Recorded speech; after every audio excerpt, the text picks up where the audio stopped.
শিশু ও বয়স্কদের কোরআন শিক্ষার কায়দার ক্লাস আজকে আমাদের হবে ৩৯ নং ক্লাস। আমরা পড়ছি ইকফায়ে শাফি ইদগাম মিসলাইন, এখন হবে ইজহার ও ইজহারে খাস। তা আমরা শুরু করি। বিসমিল্লাহির রহমানির রহিম। মিম সাকিনের বামে খাস করিয়া, এখানে মিম সাকিনের বামে খাস করিয়া মিম সাকিনের বামে ওয়াও এবং ফা আসিলে স্পষ্ট করিয়া পড়িতে হয়, ইহাকে ইজহারে খাস বলে। আমি আবার বলি, খাস করিয়া মিম সাকিনের বামে ওয়াও এবং ফা আসিলে স্পষ্ট করিয়া পড়িতে হয়, ইহাকে ইজহারে খাস বলে। এই যেমন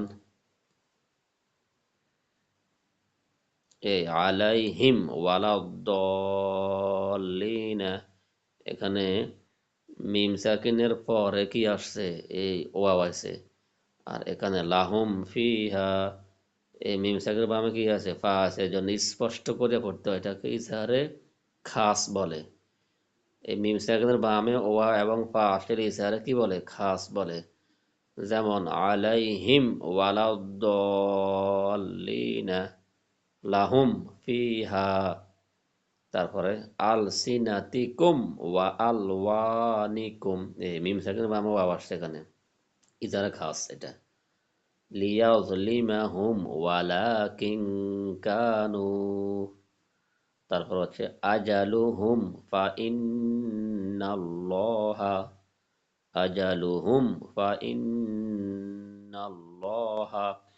এখানে হুমের পরে ফা আসছে। ফা হলো কি? খাস করিয়া মিম সাকিন বা ওয়া এবং ফা আসছিল, ওয়াও এবং ফা আসছে, তো এখানে ফা আসছে। মিম সাকিন বা ওয়াও এবং ফা যদি আসে তাহলে এটা হলো ইজহারে খাস, এটা কি ইজহারে খাস বলে। সবাই ভালো থাকবেন।